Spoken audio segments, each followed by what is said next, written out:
피난이란 피난시설을 이용하여 안전한 장소로 대피하는 것이며 복도, 계단 등이 대표적인 피난시설입니다. 최근에 점차 인식이 개선되고는 있지만 여전히 복도와 계단에 여러 가지 물건을 쌓아놓고 사용하는 건물이 많습니다. 더 나아가 출입문을 자물쇠로 폐쇄하거나 아예 출입구를 덮어 벽처럼 보이도록 만드는 예도 있습니다. 소방안전관리자는 복도와 계단을 명백한 피난 통로로 인식하고 입주민들에게 홍보하여 유지관리에 더욱 힘써야 합니다. 피난시설과 더불어 피난을 도와주는 피난 설비들도 있습니다. 유도등은 어둠 속에서 빛을 발산하여 출입구를 알려주는 설비입니다. 불이 나면 검은 연기가 천장을 뒤덮게 되고 전선이 불타면서 정전이 발생할 수 있습니다. 이처럼 어두워서 출입구를 식별하기 힘들 때 비상전원으로 동작하여 피난구를 알려주는 것이 유도등입니다. 비슷한 맥락으로 피난 인원이 넘어지거나 다치지 않도록 정정시 비상전원으로 자동 점등되는 설비가 비상조명등입니다. 비상조명등은 통행이 잦은 거실 및 통로에 설치됩니다. 마지막으로 화재 시 계단이 폐쇄되면 피난기구를 사용할 수 있습니다. 가장 일반적인 피난기구는 왕관기인데 줄에 몸을 매달고 창문으로 내려오는 설비입니다. 소방안전관리자는 평소 피난 설비를 확인하여 화재 시 사용할 수 있는 상태로 유지관리하고 자유자재로 활용할 수 있어야 합니다. 한편 피난시설 및 설비가 제대로 갖춰져 있다고 하더라도 잘못된 행동으로 인해 피난에 실패할 수도 있습니다. 따라서 재난 상황에서 인간의 행동 특성들을 이해해야 합니다. 여기서는 총 5가지 행동을 살펴보겠습니다. 우선 귀소 본능입니다. 여러분 혹시 외출 후 귀가하실 때 매번 다른 코스를 이용해서 귀가하시나요? 아니죠. 대부분은 다니던 길을 이용합니다. 화재에 직면하면 이러한 귀소 본능은 더욱 강해집니다. 그림에서 피난 인원들이 오른쪽 계단으로 가면 원활하게 피난할 수 있지만 연기 가득한 왼쪽 계단을 이용합니다. 매번 사용했던 왼쪽 계단이 더 익숙했기 때문이죠. 피난 유도자는 주로 사용하던 길이 아닌 색다른 방향으로의 피난을 유도할 수 있어야 합니다. 다음으로 퇴피 본능은 직면한 위험을 피하려는 행동을 말합니다.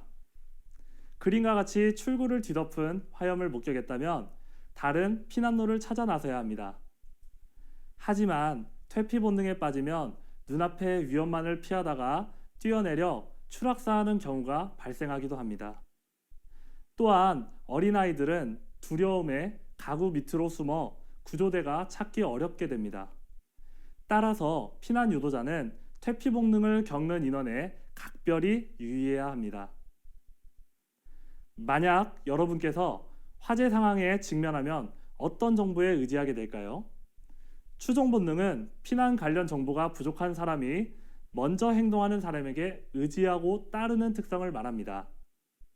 그림에서 최초 행동자는 계단을 두고 막다른 거실로 피난하고 있습니다. 어둠 속에서 방향을 잘못 잡은 것인데 나머지 인원들도 그를 따라 거실로 향하고 있습니다. 이처럼 최초 행동자의 잘못된 선택은 큰 인명피해를 낳을 수 있습니다. 따라서 소방안전관리자는 앞장서서 안전한 피난 경로를 안내해야 합니다. 정전된 건물, 캄캄한 연기 속에서 한 줄기 빛이 보이면 어떻게 하시겠습니까? 일단 희망을 품고 따라갈 것입니다. 이처럼 빛을 따르는 습성을 지광 본능이라고 하며 이를 이용한 피난 설비가 유도등입니다. 하지만 빛이 보인다고 모두 출구인 것은 아닙니다. 강화유리처럼 깰 수 없는 유리창에서 들어오는 빛을 따라가면 오히려 위험에 빠질 수 있습니다. 마지막으로 자회 본능이란 많은 사람이 오른쪽 다리가 더 발달하여 왼쪽 다리로는 지지하면서 오른쪽 다리를 움직여 좌회전하려는 특성을 말합니다. 이렇게 되면 방향 감각을 잃었을 때 계속 왼쪽으로만 돌면서 출구를 찾지 못할 수 있습니다. 이때 한 손으로 벽을 짚으면서 이동하면 결국엔 출구를 찾을 수 있을 것입니다.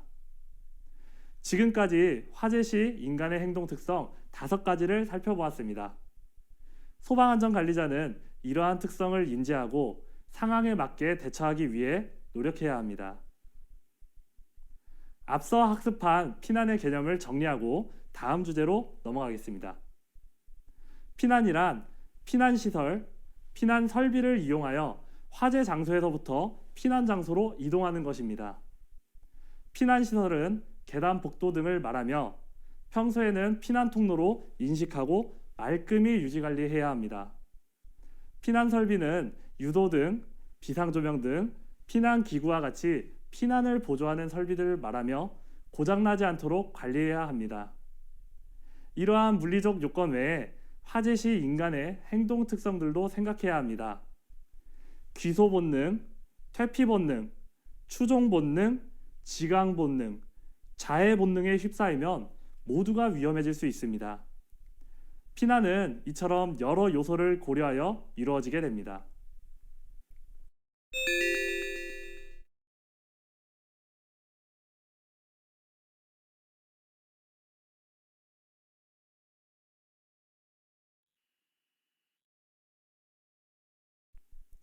피난의 개념을 이해하셨다면 이제부터는 피난 계획의 기본 원칙을 확인해 보겠습니다.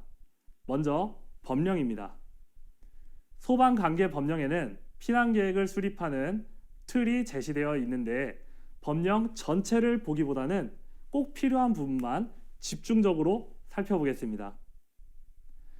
여기서 법은 큰 틀을 정해주고 구체적인 사항들은 시행 규칙에서 정한다는 점을 떠올리며 들으시면 좋을 것 같습니다. 화재 예방 및 안전관리에 관한 법률 피난계획의 수립 및 시행에서는 관계인이 피난계획을 수립하고 시행해야 한다고 규정했습니다. 관계인은 소유자, 점유자, 관리자를 말하는 것으로 건물주 또는 소방안전관리자 등을 포함합니다. 그렇다면 피난계획에는 구체적으로 어떤 내용을 포함해야 할까요? 피난계획의 수립 시행을 살펴보면 세부적인 내용이 담겨 있습니다. 소방안전관리자는 첫째로 피난 인원들을 대피시킬 화재 경보수단을 생각해야 합니다. 건물에 이미 자동 경보 시스템이 있지만 육성 전파, 방송 안내 등을 추가로 고려할 수 있습니다. 두 번째로 장애인, 노인, 임산부, 영유아 등 재해약자를 포함한 층별 인원 현황을 파악하고 재해약자를 보조한 인원도 정합니다. 가장 중요한 피난 경로는 다양한 방향으로 구성하는 것을 원칙으로 계획을 수립합니다. 마지막으로 피난기구, 방화문, 피난안전구역 등 제반사항을 기록합니다. 오늘 수업의 핵심이 피난계획을 수립하고 훈련해보는 것인 만큼 피난계획에 포함해야 할 내용들을 잘 기억해 두시면 좋겠습니다. 한편 관계인은 이렇게 작성한 피난계획을 근무자 또는 거주자에게 정기적으로 제공해야 합니다. 구체적인 제공 방법은 피난유도 안내정보의 제공에 제시되어 있습니다. 관계인은 연 2회 피난 안내 교육을 시행하거나 분기별 1회 이상 피난 안내 방송을 시행할 수 있습니다. 또는 층마다 피난 안내도를 부착하거나 승강기, 출입구 등의 피난 안내 영상을 제공해도 됩니다. 요즘은 많은 건물에서 층마다 피난 안내도를 부착하거나 승강기 내 모니터를 통해 피난 안내 영상을 제공하는 추세입니다. 각자 건물의 현실에 맞게 피난 정보를 제공하되 입주민에게 더욱 자주 노출될 수 있는 홍보 전략을 생각해야겠습니다.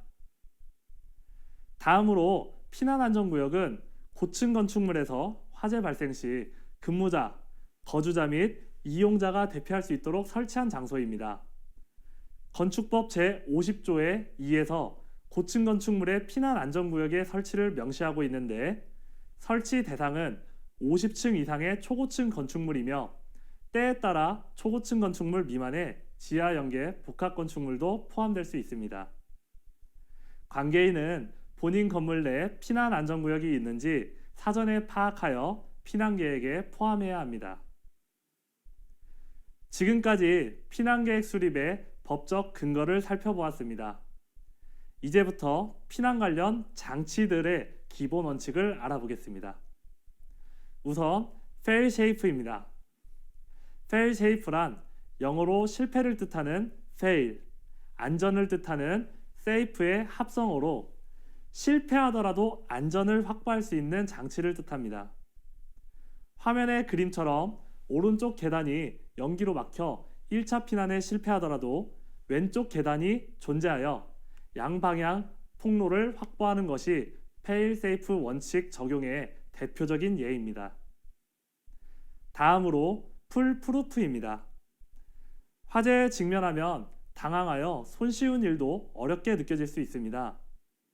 풀프루프는 영어로 바보를 뜻하는 풀, 입증됨을 뜻하는 프루프의 합성어로 바보라도 할 수 있도록 입증이 되었다.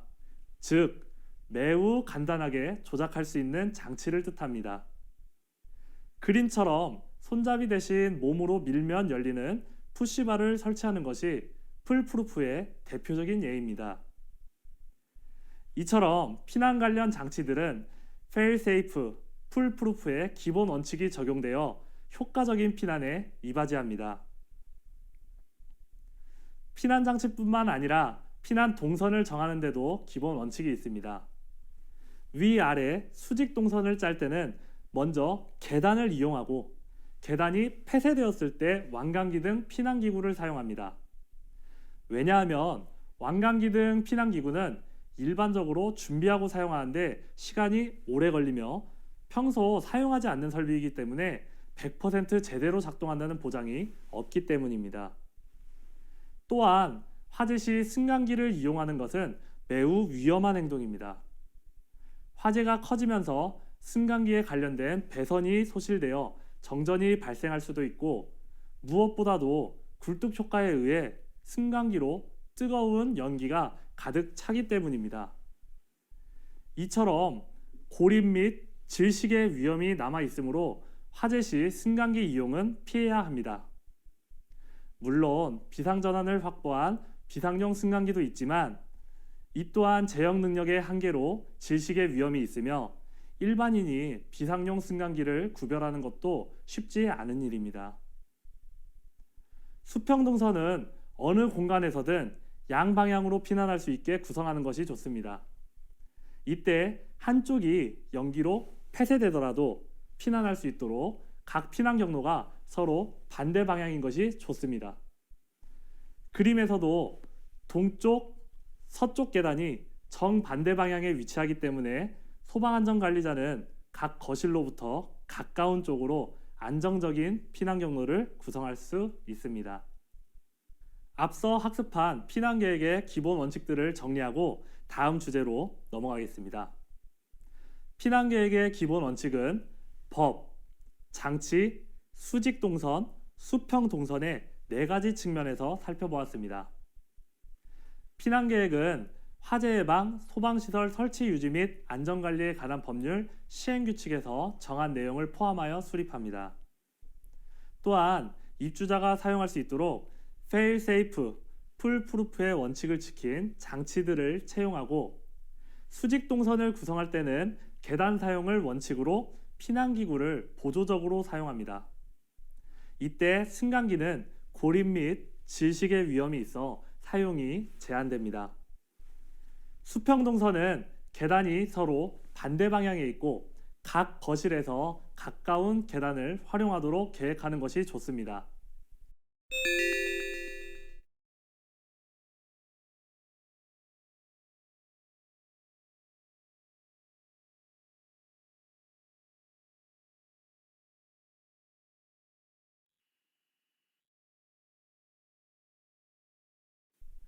지금까지 피난의 기본 원칙들을 살펴보았습니다. 이제부터는 화재 단계별 사전 계획 및 피난 대책을 알아보겠습니다. 1단계는 화재를 발견하고 경보하는 상황입니다. 화재가 발생하면 자동으로 경보가 울리지만 취침 중인 인원이 많은 야간에는 경보의 효과가 떨어져 주간보다 훨씬 더 큰 인명피해가 발생할 수 있습니다. 따라서 관리자는 큰 음량으로 직접 방송을 하거나 화재 지역에 추가로 육성 전파를 하는 등 다양한 방법을 강구해야 합니다. 2단계는 피난 경로 확보입니다. 우선 경로 확보를 위해 사전에 준비할 사항들을 왼쪽부터 사진으로 살펴보겠습니다. 방화문은 연기가 피난 통로로 유입되는 것을 막는 핵심 설비입니다. 왼쪽 상단에 자동 개폐 장치가 있어 출입 후 자동으로 닫혀야 합니다. 화재가 언제 발생할지 모르기 때문에 출입 시를 제외하고는 항상 닫혀 있어야 합니다. 계단은 이곳이 피난 통로라는 인식을 가져야 합니다. 자전거, 유모차, 기타 부피가 큰 상자는 제거하고 입주자들에게 협조를 구하는 안내문을 게시하는 것이 좋습니다. 또한 옥외 계단이 있다면 적극적으로 활용해야 합니다. 옥외 계단은 평소 잘 사용하지 않기 때문에 입주자는 그 존재 자체를 모를 수도 있습니다. 따라서 관계인은 입주자들에게 옥외 계단의 존재를 적극적으로 홍보해야 합니다. 피난 경로로 대피할 때는 뜨거워진 유독가스가 천장에 체류할 수 있으므로 자세를 낮춥니다. 또한 손잡이가 뜨겁다면 문을 여는 순간 화염이 분출될 수 있으니 열지 않고 다른 피난 경로를 모색해야 합니다. 성공적으로 방화문을 통과했다면 추가 연기 유입을 방지하기 위해 닫고 갑니다. 닫혀있는 방화문의 존재는 웬만한 소화 설비보다도 더 중요합니다. 만약 바깥 공기와 통하는 창문이 있다면 개방하여 연기를 배출해 줄 수 있습니다. 일부 건물은 화재 시 자동으로 열리는 배연창이 설치되어 있는데 이 경우 설비가 고장나지 않도록 유지관리합니다. 3단계 복도, 계단을 이용한 피난 경로가 폐쇄된다면 완강기 등 피난기구를 활용할 수도 있으니 사전에 잘 준비해둬야 합니다. 사실 피난기구는 평소 사용하지 않기 때문에 적당히 방치하는 수준으로 유지관리되는 경우가 많고 가장 많이 설치되는 완강기 또한 그렇습니다. 완강기는 고정된 지지대에 줄을 매달아 주변에 개구부를 통해 지상으로 내려갈 수 있게 만든 설비인데 유지관리 시 확인할 사항은 다음과 같습니다. 첫째, 지지대가 벽에 튼튼하게 고정되어 있는지, 주변에 로프를 담아놓은 완강기 함은 있는지 살펴보아야 합니다. 둘째, 주변 창문을 열거나 깨트리고 탈출할 수 있는지 확인해야 합니다. 피난기구 외에 공동주택에서는 경량 칸막이를 사용할 수도 있습니다. 경량 칸막이는 발코니 한 부분을 주먹 등 신체를 사용하면 쉽게 부서지도록 만들어서 화재 시 이웃 세대로 피난할 수 있게 도와주는 설비입니다. 오른쪽 사진은 경량 칸막이를 사용한 후 현장입니다. 하지만 보통 주민들은 경량 칸막이의 존재를 잘 알지 못합니다. 소방안전관리자는 대상물에 경량 칸막이가 있는지 파악하여 평소 주민들에게 홍보해야겠습니다.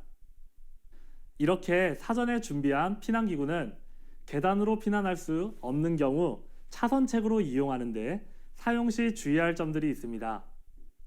우선 해당 피난기구가 사용 가능한 상태인지 확인해야 합니다. 예를 들어 완강기는 지지대가 견고하게 고정되어 있는지, 완강기 함에 로프는 들어있는지를 확인합니다. 사용 방법을 모를 때는 외함에 있는 설명서를 참고합니다. 또한 완강기를 비롯한 피난기구들은 일반적으로 계단 피난보다 시간이 오래 걸리므로 피난 인원이 많다면 이 점을 반드시 고려해야 합니다. 4단계 건축법상 초고층 건축물 또는 일부 지하 연계 복합 건축물은 계단, 피난기구 외에 피난 안전구역을 활용한 계획을 수립할 수 있습니다.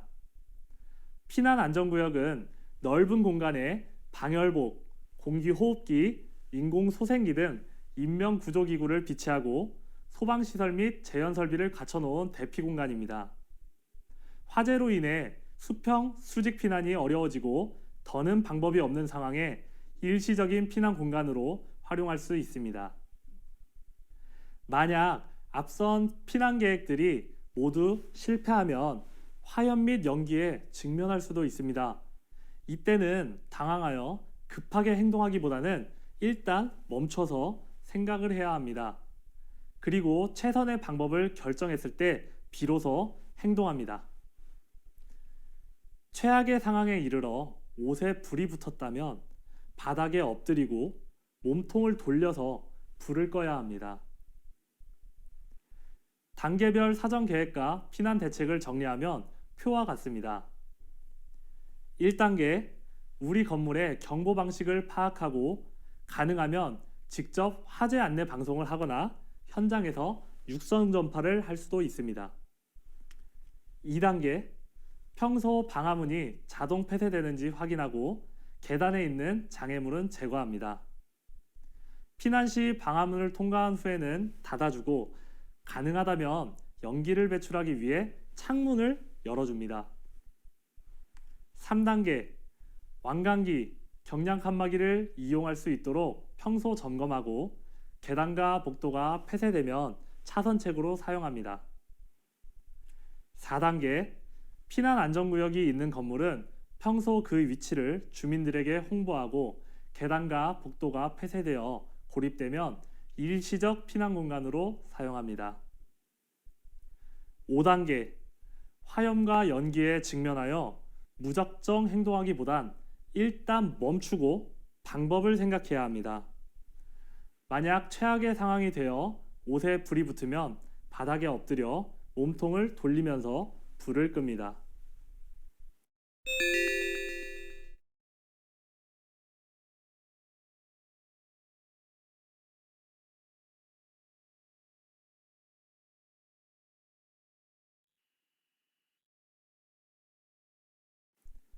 지금까지 화재 단계별 사전 준비 방법 및 피난 대책을 알아보았습니다. 이를 바탕으로 피난 계획을 수립하는 데 필요한 정보들을 확인해 보겠습니다. 첫째로 대상물의 화재 경보 방식을 알아야 합니다. 건물 규모에 따라 경보 방식이 다를 수 있는데 5층 이상의 연면적 3,000제곱미터를 초과하는 건물은 화재층과 그 위층만 우선 경보를 울립니다. 이를 우선 경보 방식이라고 합니다. 이와 같은 맥락으로 30층 이상 고층 건축물은 화재층과 그 위 4개 층에만 우선 경보를 울립니다. 우선 경보 방식을 사용하는 이유는 가장 위급한 인원들이 피난로를 먼저 사용하고 나머지 인원들을 차례로 대피시켜 병목 현상과 같은 혼란이 발생하는 것을 방지하기 위함입니다.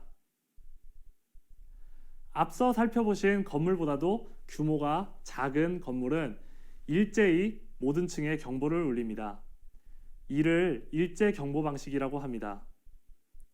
소방안전관리자 등 관계인은 사전에 경보 방식을 파악하여 화재 경보에 공백이 없도록 대응해야 합니다. 특히 야간에는 수면 중인 인원이 많아 경보 효과가 떨어지기 때문에 화재 시 인명피해 규모가 급증하게 됩니다. 이에 대비하여 관리실에서는 직접 방송을 하거나 위급한 경우 현장에서 육성 전파를 하는 등 대상물의 현실에 맞는 계획을 수립할 수 있습니다. 다음으로 피난계획 수립 시 반드시 재해약자를 고려해야 합니다. 재해약자는 화재 시 자력 피난이 어려워 보조자의 도움이 필요한 인원으로 고령자, 영유아, 임산부, 장애인 등을 말합니다. 화면의 표는 건물 내 재해약자 현황을 조사한 예시입니다. 4층에 고령자 15명, 5층에 이동장애 1명, 6층에 시각장애 1명이 있습니다. 평소 관계인은 재해약자가 있는 장소와 인원수를 피난계획서에 명시하고 사전에 이들을 도와줄 보조자를 지정합니다. 또한 재해약자 유형별로 보조 방법이 달라질 수 있으므로 피난 방법을 미리 생각해 두어야 합니다. 예를 들어 고령자는 들꽃을 활용하면 부상을 최소화할 수 있을 것입니다. 소방안전관리자는 상황별 피난 전략도 계획할 수 있습니다. 일제 피난은 가장 이상적인 상황으로 피난로를 사용할 수 있고 이동에 제약이 있는 재해약자도 없어 모두가 피난층까지 대피할 수 있는 경우입니다. 반면 화재로 피난 경로 일부가 폐쇄되어 피난층까지 일제하게 이동하기 어려운 경우 같은 층 내 피난 안전구역 등으로 이동하는 수평적 재배치, 일단 갈 수 있는 만큼 아래층으로 최대한 이동하는 수직적 재배치를 시행한 후 구조를 기다릴 수도 있습니다. 마지막으로 모든 피난 경로가 폐쇄됐고 피난 인원의 다수가 재해약자인 경우 현 위치에서 화염 및 연기가 들어오지 못하게 최대한 방호 조치를 한 상태로 구조를 기다릴 수 있습니다. 다음은 가장 중요한 피난 경로 설정입니다. 기본 경로는 항상 계단을 우선으로 생각합니다. 계단이 한 군데일 경우 연기로 폐쇄되면 완강기 등 피난 설비를 사용합니다. 계단이 두 군데 이상인 경우 반드시 제1피난로, 제2피난로를 설정하고 양방향으로 피난을 유도합니다. 이때 5개 피난 계단이 있는 건물은 사전에 파악하여 피난 계획에 포함합니다. 대규모 건물은 여러 방향의 계단으로 분산 피난을 유도하고 상황에 따라 피난 안전구역, 옥상 등 다양한 대피 장소도 활용할 수 있습니다. 지금까지 피난 계획을 수립하기 위해 필요한 내용들을 살펴보았습니다. 보다 현실적인 계획 수립을 위한 피난 방법에 대해 좀 더 구체적으로 알아볼까요? 다음 영상을 통해 재해 약자의 피난을 보조하는 방법과 피난 행동 시 유의사항 등을 확인해 보겠습니다. 화재 진행 상황을 파악하여 피난 대상자의 자력 보행 여부, 피난 보조자 보조 여부, 피난에 필요한 장치 구비 여부 등을 파악하며 피난 대책을 세웁니다. 다음은 피난 보조 방법입니다.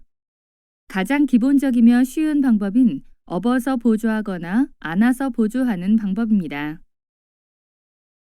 또한 들것, 매트리스, 모포 이불 등을 활용합니다. 유도 방법입니다. 화재 시 각 층 구역별 양방향 피난 유도를 원칙으로 합니다. 특히 피난 시 병목 및 지체 현상이 발생하지 않도록 분산 유도합니다. 또한 화재 상황에 적절한 피난 시설을 이용합니다. 대상물의 용도와 인원 특성에 따라 피난 유도 시 주의하여야 하며 자력 피난이 가능한 사람은 큰 소리 또는 확성기 등으로 피난 장소를 지시하고 손수건 등으로 입, 코를 덮어 연기 흡입을 최대한 막고 피난합니다. 피난 유도 인원은 최종 피난 시 잔류자를 확인하고 피난 유도, 구조 요청, 방호 조치 등을 하여야 합니다. 피난 시 집결 장소에서 재진입 차단, 부상자 및 실종자 현황 파악 등에 대한 절차를 마련합니다. 마지막으로 건물 앞 고목, 주차장 등 누구나 알 수 있는 주변 장소를 정하여 피난에 성공한 인원들을 직결시킵니다. 직결지에서는 부상자와 실종자 현황을 파악하고 피난 인원들은 소방대에 화재 관련 정보를 제공합니다. 이제 앞서 배운 내용을 통해 피난 계획서를 직접 작성해 보겠습니다.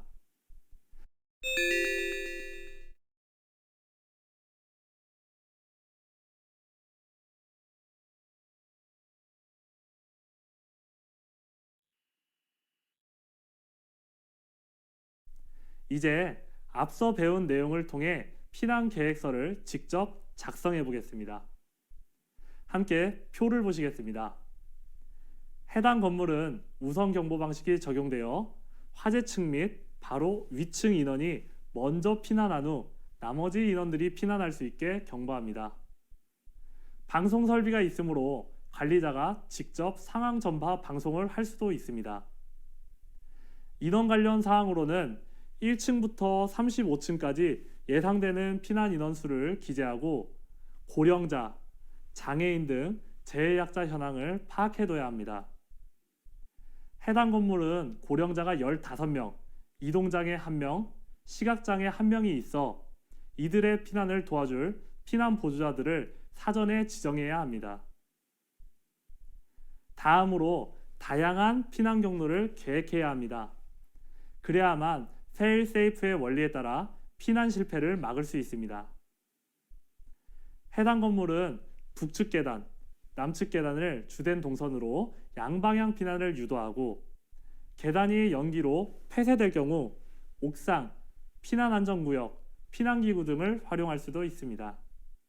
예를 들어 화염과 연기로 북측 계단과 남측 계단이 모두 폐쇄되어 더는 아래층으로 갈 방법이 없는 경우 18층 피난안전구역으로 인원들을 재배치하고 구조를 기다릴 수 있습니다.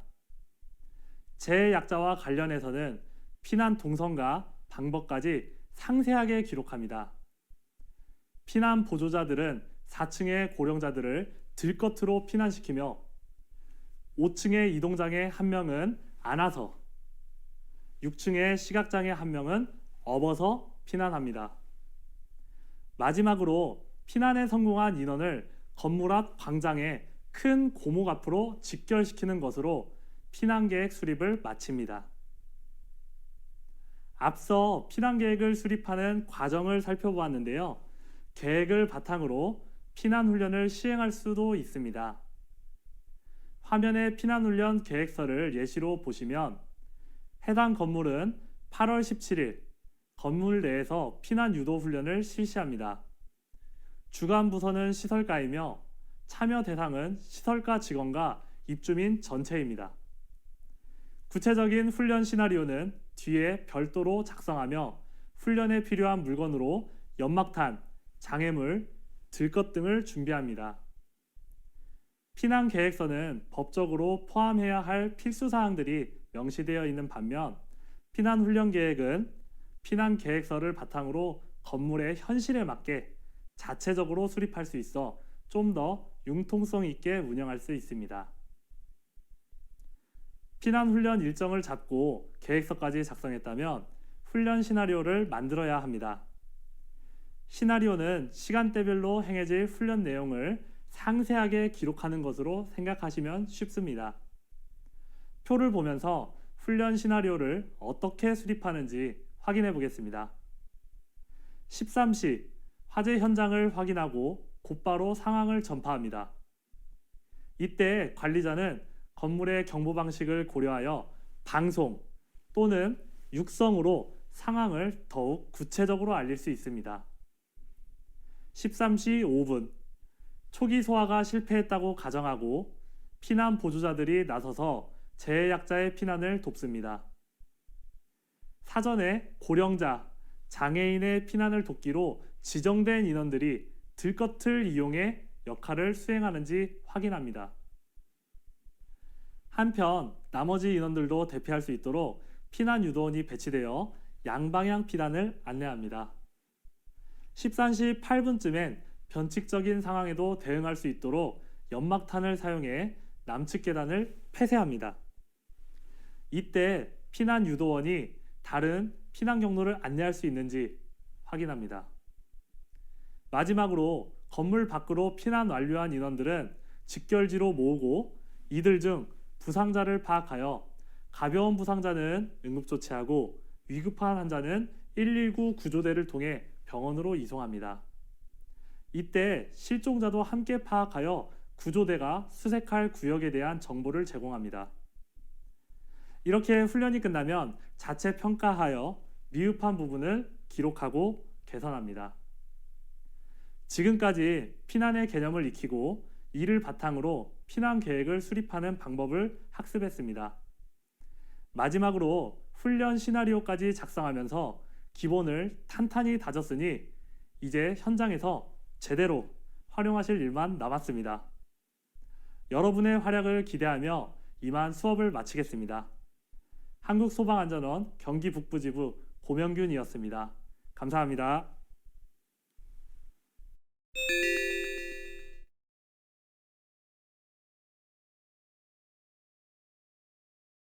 학습한 내용을 퀴즈를 통해 확인해 보겠습니다. 스타트 버튼을 클릭해 주세요.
학습은 즐거우셨나요? 지금까지 학습한 내용을 다시 한번 확인해 보겠습니다.